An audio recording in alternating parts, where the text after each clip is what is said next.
বাংলাদেশের রাজনীতিতে পরস্পর বিরোধী অনেকগুলো ঘটনা ঘটেছে।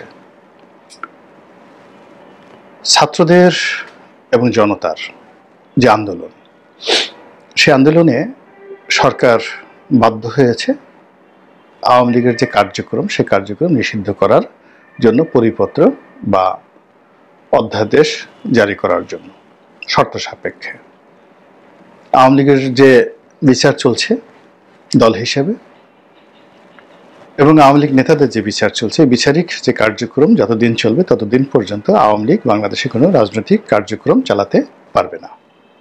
এটা হলো যারা এই আন্দোলন করেছেন তাদের সফলতা। আর বলা হয়ে থাকে যে এই ঘটনার পেছনে সরকারের একটা নীল নকশা রয়েছে, সরকারের হাত রয়েছে, সরকারের ইঙ্গিতে এই কাজগুলো করা হয়েছে। তো এদিকে যখন এই কাজগুলো চলছে, ঠিক সেই সময়টিতে দেখা গেল যে জনাব সজীব ওয়াজেদ জয় তিনি মার্কিন যুক্তরাষ্ট্রের নাগরিকত্ব গ্রহণ করেছেন। আমরা অনেকেই তাকে খরচের খাতায় ফেলে দিয়েছিলাম। প্রথমত তিনি যখন আমেরিকাতে ছিলেন বা আছেন দীর্ঘদিন ধরে, আমরা তার সহায় সম্পত্তি নিয়ে এখনো পর্যন্ত সন্দিহান। তার 1 লক্ষ কোটি টাকা আছে, 2 লক্ষ কোটি টাকা আছে, কেউ কেউ বলছে 10 লক্ষ কোটি টাকা আছে। এবং আমেরিকার মাটিতে 10 লক্ষ কোটি থাকা মানে এটা কল্পনাই করা যায় না। তারপরে তার নিজস্ব গল্ফ রিসোর্ট আছে, তারপরে তার এটা আছে ওটা আছে, মানে তাকে রীতিমতো ডোনাল্ড ট্রাম্পের চাইতেও সবচেয়ে বেশি ধনী আমরা তাকে বানিয়ে ফেলেছি।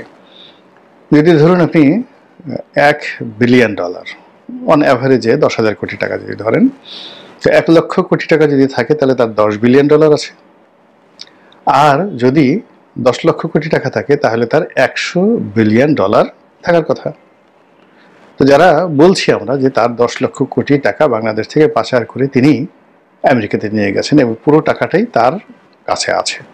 মোট 16 লক্ষ কোটি টাকা পাচার হয়েছে, 10 লক্ষ কোটি টাকা সে একা, বাকিটা শেখ রেহানা, তারপরে জয়ের যে খালাতো ভাই ববি, তার বোন পুতুল, এরা সবাই মিলে বাকি করেছে। জয় একাই 10 লক্ষ কোটি টাকা নিয়েছে। 10 লক্ষ কোটি টাকা মানে $100 বিলিয়ন। ইট মিনস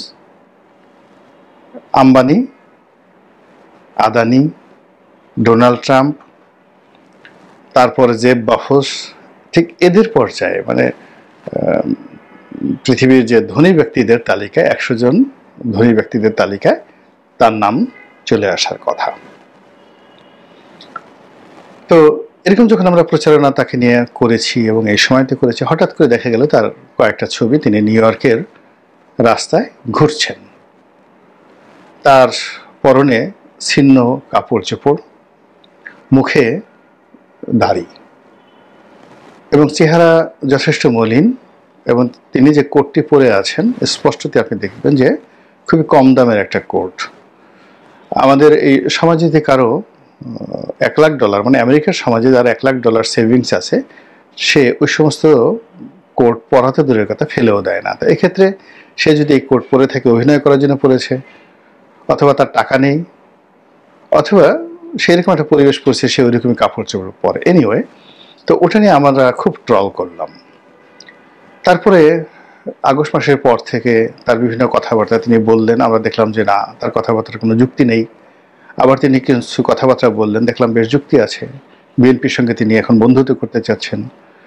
আবার কিছু কথাবার্তা শুনে মনে হলো যে না, তিনি বোধহয় রাজনীতি করবেন না। তো সব মিলিয়ে তাকে নিয়ে আলোচনা সমালোচনা একবার শুরু হয়, আবার থামে। এর মধ্যেই কেউ তাকে জাতির ভাগ্নে, জাতির মামু, তারপরে শেষে অমুকের নাতি, বিভিন্ন রকমভাবে তাকে ট্রল করার চেষ্টা করছেন এবং সবাই বলার চেষ্টা করছেন যে তিনি একজন অর্ধ উন্মাদ ব্যক্তি। আরও অনেক, তার ঘর নাই, সংসার নেই, অনেকগুলো বিয়ে থা করেছেন। তারপরে শেষে পিনাকির যে বক্তব্য, পিনাকির বক্তব্য হলো যে এই লোক কুকুর নিয়ে বসবাস করে।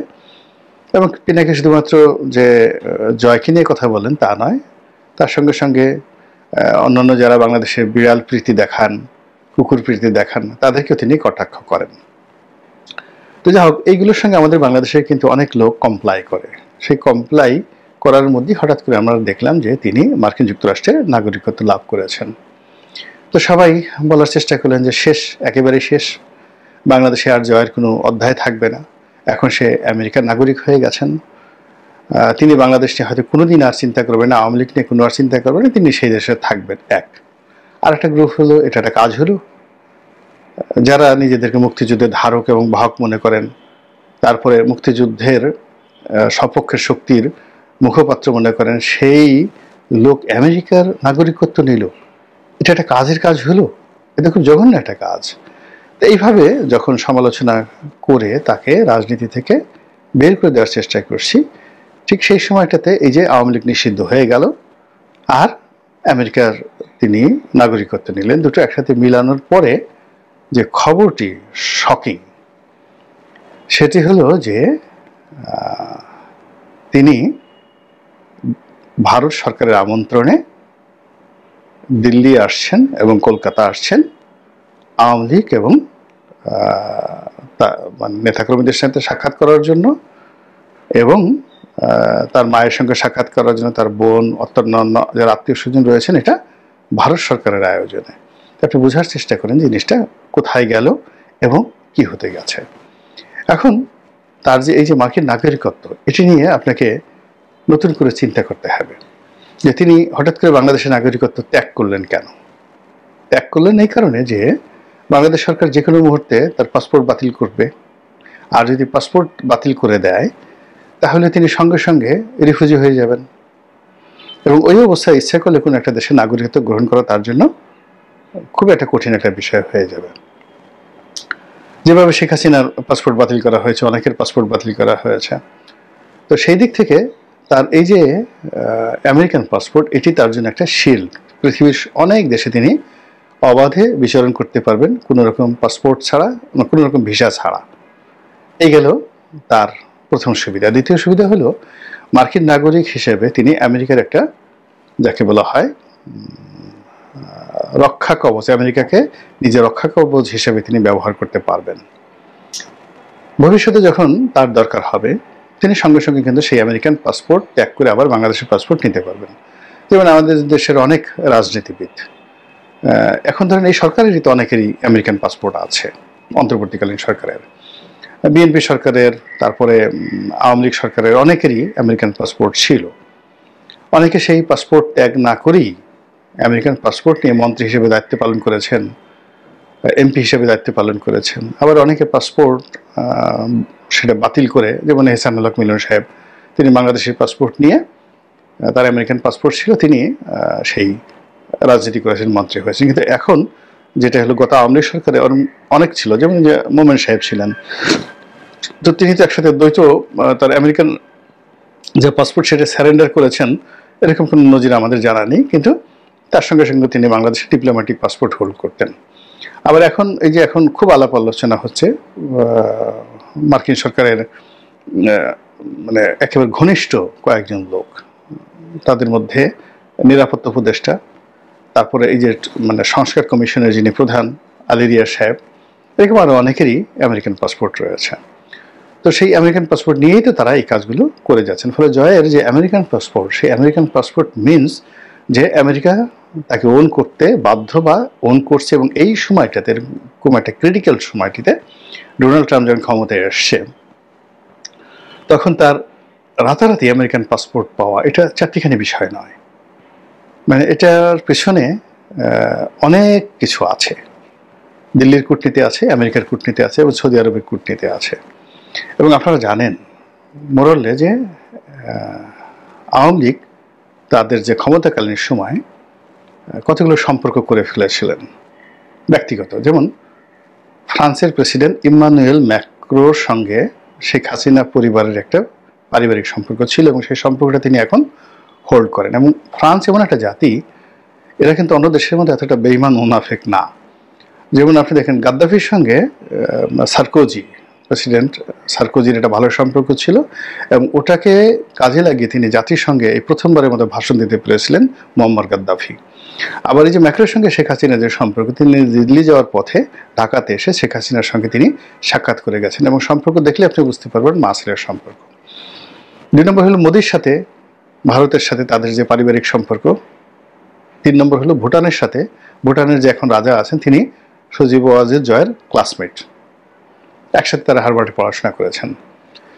এরপর বর্তমানে যিনি কাতারের আমির আছেন, কাতারের আমিরের যে বাবা শেখ হাসিনার ব্যক্তিগত বন্ধু, শেখ হাসিনার ব্যক্তিগত বন্ধু, পার্সোনাল ফ্রেন্ড ছিলেন।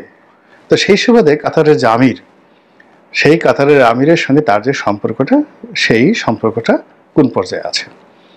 এরপর ডোনাল্ড ট্রাম্পের সঙ্গে শেখ হাসিনার সজীব ওয়াজিদ জয়ের একটা ব্যক্তিগত সম্পর্ক আছে, এটা অনেক আগের থেকে এবং সেই সুবাদে সৌদি রাজ পরিবারের মোহাম্মদ বিন সালমানের সঙ্গেও কিন্তু এদের একটা সম্পর্ক আছে। এটা যখন আমি একেবারে আওয়ামী লীগের ঘোর বিরোধী ছিলাম, অর্থাৎ ধরুন 2018 থেকে একেবারে 25 পর্যন্ত, এখনো আছি। তবে যেহেতু এখন আমি নিরপেক্ষভাবে কথা বলার চেষ্টা করছি, তো স্মরণ করে দিচ্ছি যে এই কথাগুলো আমি কিন্তু ওই সময়টাতে একাধিকবার বলেছি বিএনপিকে, যে আপনাদের যারা প্রতিপক্ষ তাদের যে একটা ইন্টারন্যাশনাল কানেক্টিভিটি আছে, যে সম্পর্কগুলো মানে একান্ত পারিবারিক হয়ে যায়, সেই সম্পর্ক যদি সেই পর্যায়ে আপনারা গড়তে না পারেন তাহলে কিন্তু হবে না। যেমন আওয়ামী লীগ চেষ্টা করেছিল, আওয়ামী লীগের কিন্তু আরও একটা সম্পর্ক, জাস্টিন ট্রুডোর সঙ্গে কিন্তু তাদের একটা ব্যক্তিগত পারিবারিক সম্পর্ক ছিল, কানাডার জাস্টিন ট্রুডোর সঙ্গে একেবারে ইন্টার পার্সোনাল রিলেশনশিপ। ঋষি সুনাকের সঙ্গে তাদের একটা পারিবারিক সম্পর্ক ছিল, ব্রিটেনের একেবারে পারিবারিক সম্পর্ক। আবার এখন যিনি রয়েছেন প্রধানমন্ত্রী, তার সঙ্গেও কিন্তু শেখ পরিবারের অর্থাৎ শেখ রেহানা, তারপরে টিউলিপ সিদ্দিকী, শেখ হাসিনা, এদেরও একটা পারিবারিক সম্পর্ক আছে, এখন যিনি বর্তমান লেবার পার্টির প্রধানমন্ত্রী। তো এখন আপনি যদি